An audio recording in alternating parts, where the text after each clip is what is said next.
Olá, boa tarde para você. Nestes Dias das Mães, uma iniciativa do Ministério Público do Distrito Federal leva mensagens em vídeos de familiares para presos que estão com a Covid-19. É uma forma de dar um pouco de carinho neste período em que as visitas estão suspensas. Este é um dos destaques do Jornal da Justiça e você vai ver também. Ministro Celso de Mello garante a liberdade de reunião e o direito de protesto contra o próprio Supremo Tribunal Federal. O decano destacou que o direito à liberdade de reunião é uma prerrogativa fundamental dos cidadãos, assegurada pelo artigo 5º da Constituição Federal. STF suspende compartilhamento de dados de usuários de telefônicas com o IBGE. Independentemente da seriedade do órgão, o IBGE, órgão seríssimo, a necessidade de mecanismos protetivos para evitar qualquer propagação na violação desses dados. E ainda, juristas fazem defesa ao Supremo em videoconferência com o presidente da Corte, ministro Dias Toffoli.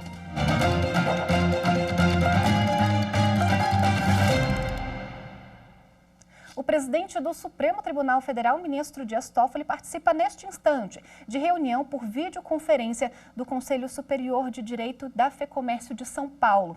No encontro, juristas criticaram o excesso de atribuições ao STF e fizeram uma defesa da Suprema Corte do país. O ministro Dias Toffoli foi convidado a participar da reunião para falar sobre os problemas decorrentes da pandemia do coronavírus e sobre a visão do Supremo Tribunal Federal em relação ao equilíbrio e à harmonia dos poderes. Durante o debate, juristas contestaram críticas que vêm sendo feitas ao Supremo.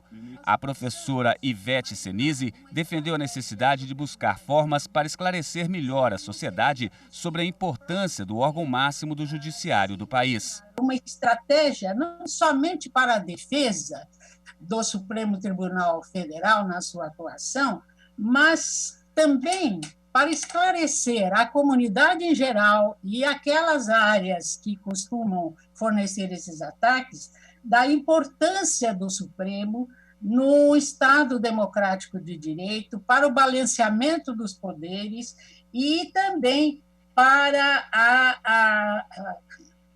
que a comunidade saiba que o Supremo é o nosso último guardião e é necessário para que os poderes possam harmonicamente atuar em conjunto. O presidente do STF lembrou que esses ataques não são novos, nem isolados. Esses ataques não começaram de hoje.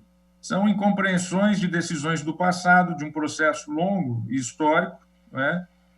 De pessoas, por exemplo, que foram condenadas pelo Supremo e que então atacavam o Supremo, também não é algo isolado. Assim como fake news não é algo isolado no Brasil, assim também os ataques às instituições não é algo isolado e privilégio brasileiro. Agora, atacar o Supremo é atacar a democracia. O presidente do Conselho, Ives Gandara Martins, criticou o excesso de atribuições ao Supremo Tribunal Federal, que, segundo ele, faz com que a Corte fique sobrecarregada. O que me parece fundamental é exatamente rever um pouco as atribuições que foram excessivas e que os ministros queriam que essas contribuições não fossem perdidas e foram acrescentadas novas atribuições em decorrência do tamanho da Constituição. O ministro Dias Toffoli concordou e, ao falar das questões envolvendo federalismo, criticou a judicialização de temas que, segundo ele, não deveriam ficar sob responsabilidade do STF. Quando o gestor não sabe o que fazer, ele manda para o jurídico. Porque se ele sabe o que fazer, ele faz. Ele não precisa do jurídico. O jurídico só vai dizer se ele está fazendo dentro da legalidade.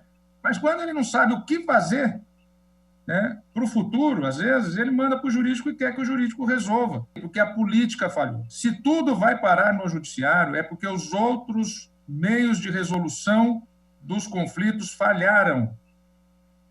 Então, não transfira a falha para o judiciário. Depois não vem dizer que o judiciário errou, o judiciário invadiu, o judiciário ele não deveria ter tratado desse assunto. O ministro Celso de Mello, do Supremo Tribunal Federal, garantiu a realização de protesto contra o próprio STF, marcado para esta sexta-feira. O ministro lembrou que a liberdade de reunião é um direito previsto na Constituição e negou o pedido do líder do Partido dos Trabalhadores na Câmara, deputado Enio Verri. O pedido foi feito por meio de uma notícia-crime, depois que este vídeo convocando 300 caminhoneiros, militares da reserva e civis foi compartilhado em redes sociais. Nós estamos mais uma vez convocando todo o povo brasileiro a vir para Brasília. De acordo com a ação, ao promover a manifestação, o autor do vídeo estaria cometendo crime, além de infrações em âmbitos administrativo e civil. O pedido do líder do Partido dos Trabalhadores na Câmara dos Deputados, Enio Verri, era para impedir a realização dos protestos e que fosse concedida uma liminar para que a Polícia Rodoviária Federal pudesse prender os organizadores da manifestação. O parlamentar também classificou como gravíssimo o conteúdo do vídeo e citou as manifestações recentes em defesa do AI-5 e da ditadura militar, investigadas pelo STF. Mas o pedido não foi aceito pelo ministro Celso de Mello, do Supremo Tribunal Federal. O relator da ação manteve a realização dos protestos, inclusive as manifestações contrárias ao Supremo. Ele destacou que, por não incluir nenhuma pessoa ou autoridade com foro por prerrogativa de função, o caso não pode ser analisado pelo STF. E ressaltou que, mesmo que o pedido pudesse ser julgado pelo Supremo, ele não seria aceito, por ferir direitos constitucionais. O decano destacou que o direito à liberdade de reunião é uma prerrogativa fundamental dos cidadãos, assegurada pelo artigo 5º da Constituição Federal. Celso de Mello afirmou ainda que quem cometer eventuais abusos e excessos, como crimes contra a honra, pode ser punido, de acordo com a legislação. Na sessão plenária dessa quinta-feira, os ministros do Supremo decidiram por maioria que a medida provisória 954 é inconstitucional. O MP previu o compartilhamento de dados de clientes de empresas de telecomunicações com o IBGE. As informações, segundo o governo federal, seriam usadas para o censo de 2020.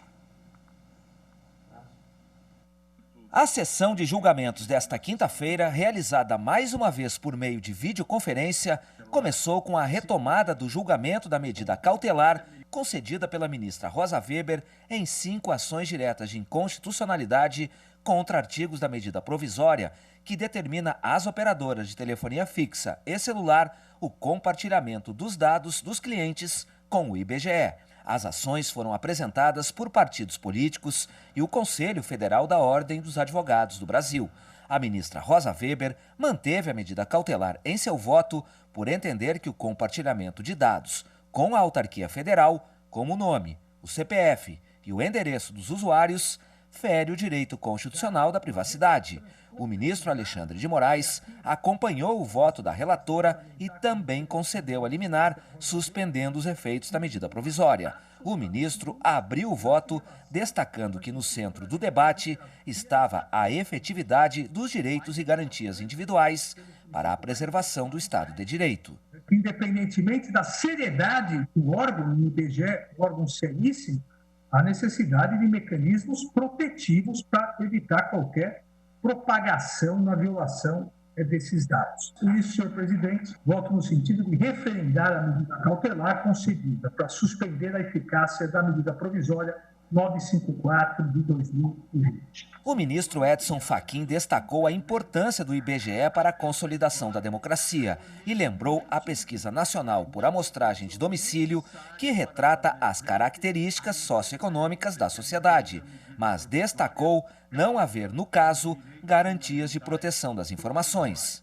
Por isso, e ante o exposto, o senhor presidente acompanha a eminente ministra relatora para deferir a cautelar que referendo e, portanto, pela suspensão de eficácia desta medida provisória, e é como voto, senhor presidente. A maioria dos ministros votou pela manutenção da liminar concedida pela ministra Rosa Weber, que suspende os efeitos da medida provisória, por expor em demasia informações privadas dos cidadãos. Mas os ministros fizeram questão de destacar que não se trata de desconfiança em relação ao IBGE. Pelo contrário, a decisão se dá para resguardar os direitos de sigilo dos cidadãos brasileiros.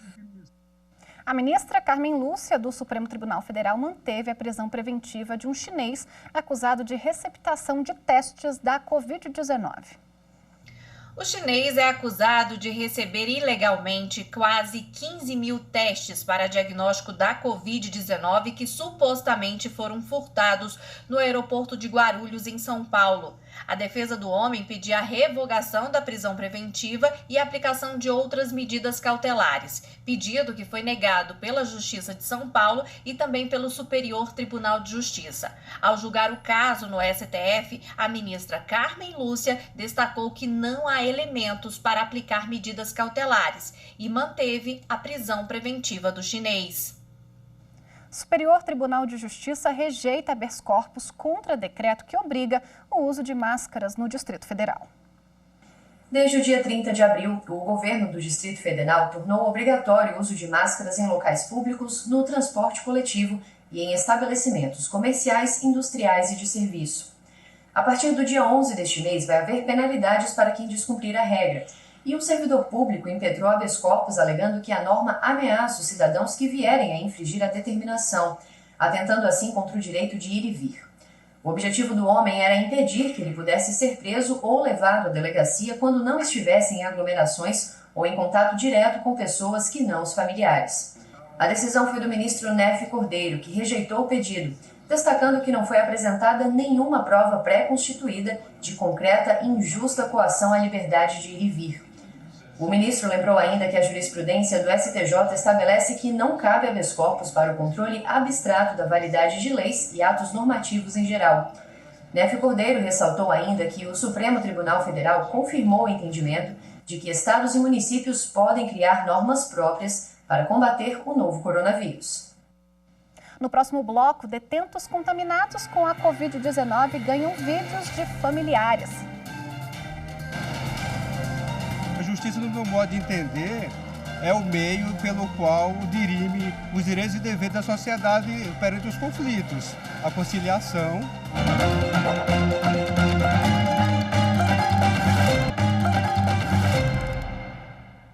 O número de mortes pelo novo coronavírus no Brasil chegou a 9.146 no total. E são mais de 135 mil casos confirmados de Covid-19, segundo a última atualização do Ministério da Saúde. E a gente vai ver agora as ações que chegam ao Supremo Tribunal Federal durante a pandemia. São 1.763 processos recebidos e 1.559 decisões tomadas. Vale lembrar que o telão, o painel de ações da Covid-19 no Supremo Tribunal Federal é atualizado em tempo real a cada 5 minutos e pode ser acessado pela internet na página do Supremo, www.stf.jus.br. A cidade de Fortaleza registrou na manhã de hoje aglomerações em terminais de ônibus e engarrafamento em pontos de bloqueio nas principais avenidas da cidade. Hoje foi o primeiro dia de bloqueio total na capital cearense. Fortaleza é a terceira capital do país a adotar o lockdown, que vai valer também em Belém do Pará e São Luís, no Maranhão. Além das 3 capitais, outras 12 cidades adotaram a medida como estratégia mais dura para tentar conter a disseminação do coronavírus.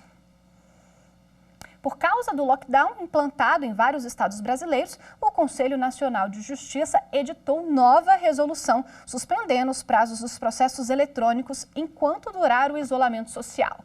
Isso vale somente para os estados com lockdown. Nos demais, os processos eletrônicos voltaram a correr desde o último dia 4. A edição da norma determinou a suspensão dos prazos dos processos físicos e eletrônicos nos locais onde o lockdown foi decretado. Essa determinação vai permanecer enquanto durar a restrição. O objetivo da prorrogação dos prazos processuais é preservar a saúde das pessoas, impedindo o contágio por Covid-19, mas também garantir o acesso à justiça. Além disso, o presidente do CNJ, ministro Dias Toffoli, prorrogou outras 2 resoluções que estabeleceram regras de funcionamento do judiciário, entre elas o teletrabalho e o funcionamento da justiça em sistema de plantão. Permanece também a realização de sessões por videoconferência, assegurando o direito de sustentação oral dos advogados, desde que requerida com antecedência. Nessa resolução, o ministro Dias Toffoli determinou ainda que a Justiça priorize casos de pagamento do auxílio emergencial no valor de R$ 600 e que o benefício não seja objeto de penhora por causa da urgência e do caráter alimentar. E caso tenha sido bloqueado, deve ser liberado em no máximo 24 horas. A Justiça Federal autorizou que o governo estabeleça prazo para a concessão do auxílio emergencial de R$ 600 para trabalhadores autônomos, microempreendedores individuais e beneficiários do Bolsa Família. A decisão judicial dá prazo de 5 dias para a Caixa Econômica Federal fazer os depósitos nas contas dos beneficiários habilitados a receber o auxílio emergencial de R$ 600. Esse prazo começa a contar a partir da conclusão da análise dos dados feita pela Dataprev, que também tem prazo de 5 dias para concluir essa análise após o cadastro do cidadão no aplicativo da Caixa. A decisão judicial também determina que as agências da Caixa, que fazem atendimento presencial para o pagamento do auxílio emergencial, mantenham as portas abertas pelo menos durante o horário original de atendimento e que funcionários sejam treinados e fiquem de sobreaviso para suprir eventuais aumentos de demanda, caso seja necessário. A Caixa Econômica Federal também terá de fazer campanhas publicitárias, educativas e informativas sobre o pagamento do auxílio emergencial e divulgar essas campanhas pelo menos no site do banco na internet, além de colocar cartazes informativos nas agências lotéricas. A mesma liminar também determina ao governo federal que compartilhe imediatamente com a Dataprev a base de dados do Cadastro Único e dos beneficiários do Bolsa Família.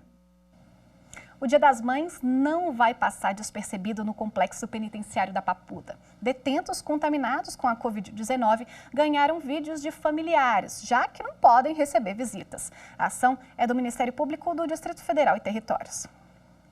Quem diria que uma televisão seria capaz de aliviar a saudade de alguém? No complexo penitenciário da Papuda, o aparelho esta semana teve função maternal. O encontro de Dia das Mães precisou ser à distância, mas não menos importante. Se Deus quiser, logo, logo eu vou poder te abraçar. Olha, pense, reflita. Eu tenho certeza que Deus vai te abençoar, sua mãe. Os internos cumprem isolamento. O presídio é um dos mais afetados pelo coronavírus no país, com mais de 330 casos. E saber notícias de casa durante uma pandemia mundial acalma. O Núcleo de Controle de Fiscalização do Sistema Prisional quis minimizar os impactos psicológicos dos presos durante as medidas de contenção da Covid-19 dentro dos presídios. A visita foi autorizada pela Vara de Execuções Penais.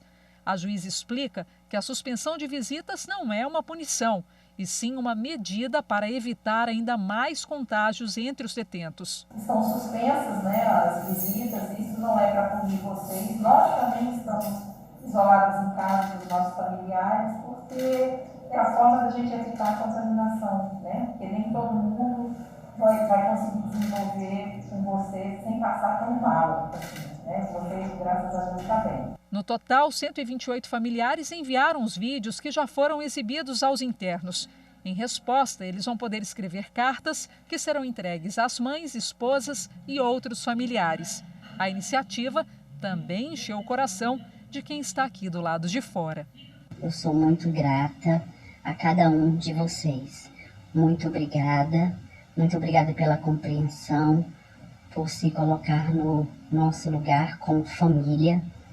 E eu, como mãe, eu tenho muito que agradecer a cada um de vocês. Muito obrigada. A promotora de justiça, Cláudia Tomelin, responsável pela iniciativa do Dia das Mães no Complexo Penitenciário da Papuda, explica para a gente como essa ação foi organizada. Alguns estudos demonstram a importância dos cuidados com a saúde mental para a superação de enfermidades. Pensando nisso, diante da proximidade do Dia das Mães, o Ministério Público solicitou aos familiares dos internos que estão com a Covid-19 que enviassem um vídeo para eles contendo mensagens positivas. 4 servidores do Ministério Público trabalharam em tempo integral e receberam 158 vídeos que estão sendo transmitidos a esses presos. A juíza da Vara de Execuções Penais, doutora Leila Cury, não só acolheu o nosso pedido, como também nos acompanhou ao complexo penitenciário, onde presenciamos alguns desses presos assistindo a esses vídeos. Agora estamos recebendo cartas desses presos que serão enviadas aos seus familiares. A seguir, Tribunal de Justiça do Rio Grande do Sul intensifica o uso da tecnologia para enfrentar o coronavírus. Eu volto já. Eu acho que justiça é você dar o que merece, sabe, fazer o bem a quem merece. Acho que é mais ou menos isso.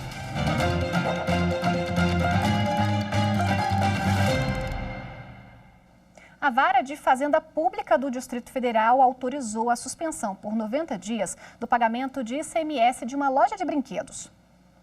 A empresa alegou que, diante da pandemia do coronavírus, o estabelecimento está impedido de exercer atividade comercial e, com a paralisação do comércio, as finanças estão prejudicadas. Na decisão, a juíza que analisou o caso entendeu que o Distrito Federal está em estado de calamidade pública e que não há possibilidade de recolhimento de tributos em meio à atual crise. Essa decisão se baseou na grave crise financeira que tem atingido todo o setor empresarial decorrente do fechamento do comércio em razão dos decretos publicados pelo governo do Distrito Federal para que se evitasse o contágio do Covid-19. Nós sabemos que, em matéria de tributos estaduais e municipais, a competência é absorvida pelo Distrito Federal, portanto, é somente o Distrito Federal que tem competência para editar normas ou medidas que se referem ao ICMS.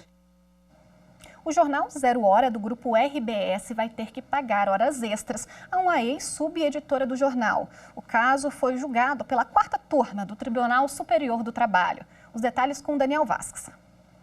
A jornalista pretendia receber horas extras por exceder a jornada de 5 horas prevista na CLT para os profissionais que atuam em empresas jornalísticas. Em defesa, o jornal Zero Hora alegou que a profissional exercia o cargo de confiança de subeditora e, por isso, não teria direitos relacionados a qualquer jornada, entre elas, as horas extras. O Tribunal Regional do Trabalho da 4ª Região, no Rio Grande do Sul, manteve a sentença que havia aceitado o pedido da profissional. O entendimento foi de que o artigo 303 da CLT, que estabelecia a jornada de 5 horas diárias, não se aplica aos jornalistas que exercem a função de subeditor, cargo exercido por ela. Ainda de acordo com o TRT, embora houvesse o exercício de função especial, a ex-empregada não recebia gratificação superior a 40% do salário, concedida aos cargos de confiança. O caso chegou ao TST, mas para o relator, na 4ª turma, ministro Alexandre Luiz Ramos, a decisão do Tribunal Regional está de acordo com a jurisprudência do TST. A decisão foi unânime. O Tribunal de Justiça do Rio Grande do Sul intensificou o uso da tecnologia para enfrentar o coronavírus. A inteligência artificial vai ajudar na cobrança de dívidas. Agora, o EPROC realizará em todas as comarcas do estado a classificação das petições iniciais recebidas do Poder Executivo. A atividade será baseada no aprendizado e extração de informações dos documentos, sugerindo direcionamento para citações e intimações das partes ou outros procedimentos cartorários. O objetivo é suprimir o tempo de leitura e análise e agilizar o trâmite dos processos. A partir dessa classificação, o sistema coloca os processos em localizadores específicos. Isso permite automatizações, como, por exemplo, a geração de minutas em lote de acordo com o localizador. Algumas atividades que eram executadas por servidores passam a não ser mais necessárias, porque a captação, a extração de dados e a classificação dos processos passa a ser feita pelo robô, que faz essas atividades automaticamente num tempo praticamente nulo. Então, esta ação ela vem a se somar a outras ações que o Poder Judiciário vem tomando no combate à pandemia do Covid-19. O Jornal da Justiça fica por aqui. Eu, daqui a pouquinho, volto com mais um especial coronavírus. Desta vez, o tema é saúde mental. Eu espero sua companhia. Até já!